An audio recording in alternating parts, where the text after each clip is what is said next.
Hello there. Welcome back to our mini-series, One-to-One with John, and just teasing out a lot of the things that he comes across in his counselling room. And this one is a kind of a really important question that clients ask you. How do I talk to my drinker? Yeah, it's always a good one, this one. Yeah.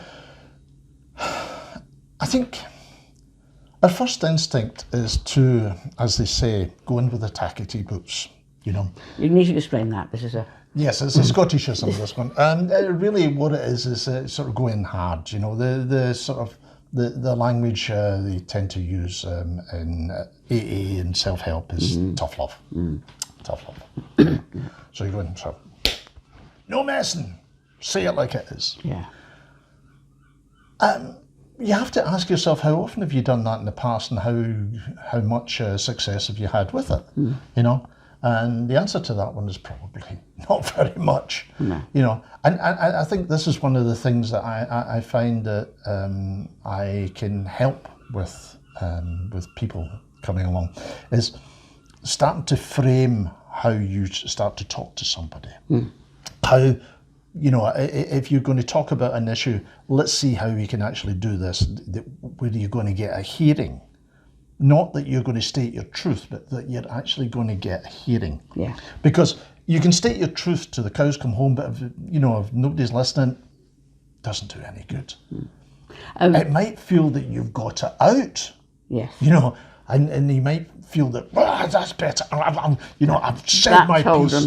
That told them, yeah. But if you're getting a deaf ear, then what's the point, you know? And you just, again, I'm going to have to say, I'm going to pop in here, having lived with the drinker, that these are some of the keys that I wish somebody like a John and Lou, when I was going through this, told me, because appealing, these are the 4 Ps we're really talking about here. Yeah. This thing about punishing and, bringing your anger to your loved one.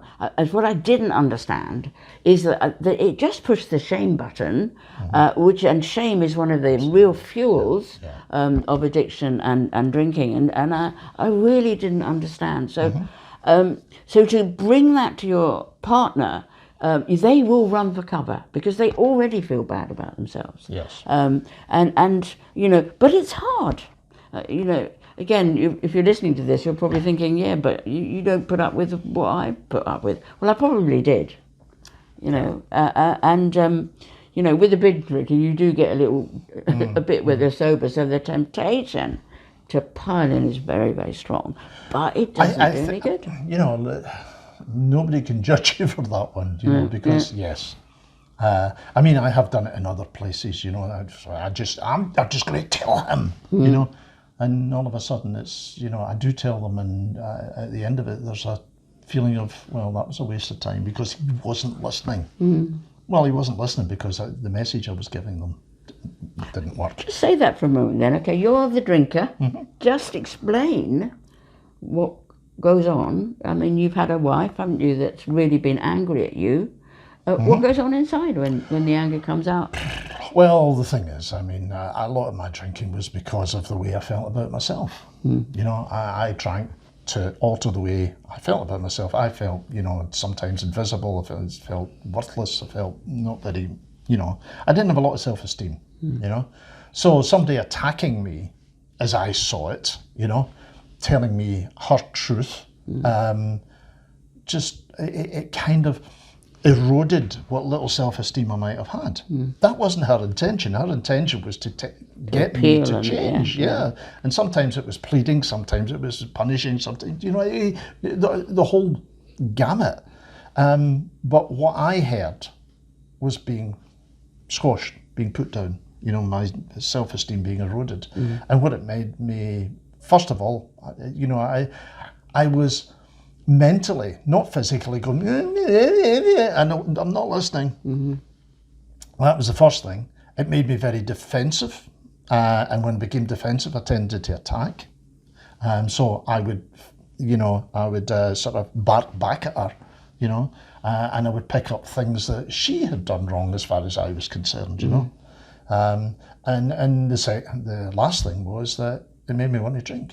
And that's exactly what I That's the did. key thing. That's the key thing. So these were like the stages. Don't want to listen, I get defensive, and therefore, I'll attack you. And lastly, I just want to drink. Yeah. We better put our bracket in here. Never argue with the drunk. This is something that we say over and over again. Particularly don't do it when they're in the middle of their drinking. Anyway, going back to okay, actually so how do we... I want to say that question. So, John. Yes. How do we talk to a drinker? You talk now. Yeah, with great difficulty. No, I'm a great believer. I'm a follower of the Poppins School of Psychology. That is in the famous psychologist Mary Poppins. Yes. And I believe that. Oh, I love her work. Yes. Oh, it's very good. Particularly that sort of a spoonful of sugar helps the medicine go down. Okay. Yeah. If you want to be heard, try a spoonful of sugar. Yeah. So what do I mean by that? I mean by that, preface it by, something good, that usually gets people's attention, So what I try to say is if you're actually going to really sort of say, I don't like this, I hate what you're doing, you can start off by saying, look, I really love you, I really love you, I appreciate what you do here, appreciate what you do there. Then say, but, try and take the emotion out of it, because, there is nothing starts defensiveness more than anger. When you see anger coming over over the hill, very often people go, right, okay, the defences are up, man the barricades, we're not listening to this, and if it continues, we're going to attack. So it actually lowers the barricades if you start with something nice. And go back to remembering with your partner, why you got together in the first place. If it's your child, just saying, I love you, I love this about you, So, because actually you're then talking to the real person, because that real person, kind of the drinker is Mark II, if you like, and the first person is... or Ellie, or think about it. Think about it yourself. Sorry, I'm cutting across you, but think about it yourself. If you're sitting there and and your partner turns around to you and says, "Like, you're crap," anything after that's kind of lost. If you turns around to you and says, I love you, I think you're wonderful, etc. But then you go, oh right, okay.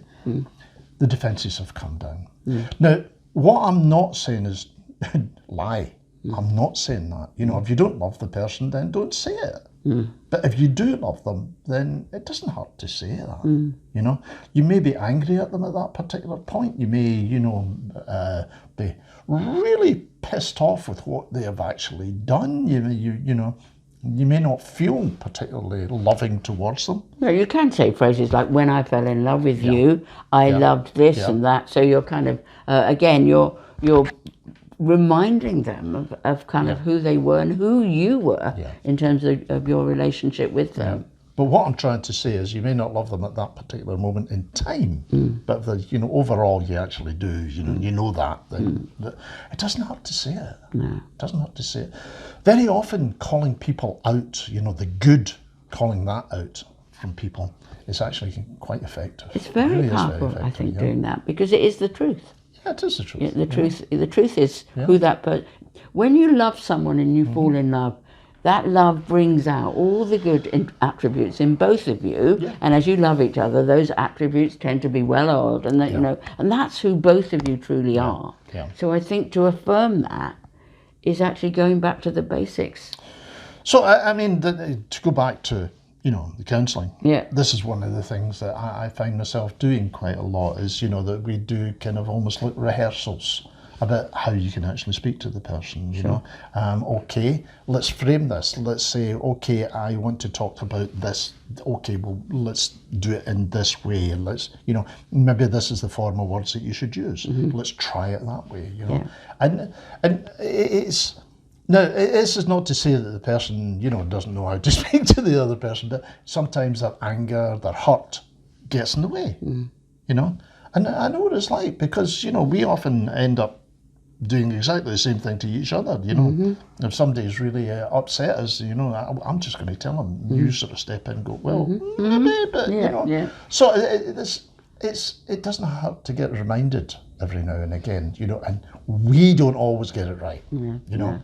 Therefore, it's actually quite good when we sort of, you know, talk to each other and sort of almost rehearse what we're going to say. You're kind of a coach, aren't you, a lot of the time? Coaching is part of what I do. Yes, and you know, I didn't actually expect that to be what came out, but and I actually enjoy that part of it, you know. Yeah. Because again, you know, what I was saying in a previous one was I try to give them something that they can take away. Yeah. You know, as the Americans talk about the takeaway message. You know? So your anger is deeply, deeply understandable, but in an intervention is really unhelpful. So again, there's tips in the website always as well, isn't there, about interventions and kind of ways to do that. You choose your intervention wisely. You know, if you just keep doing it over and over again, it just becomes becomes wallpaper. Yeah, it's audible wallpaper. You know, and it's just right. Oh, she's off again. Yeah. You know.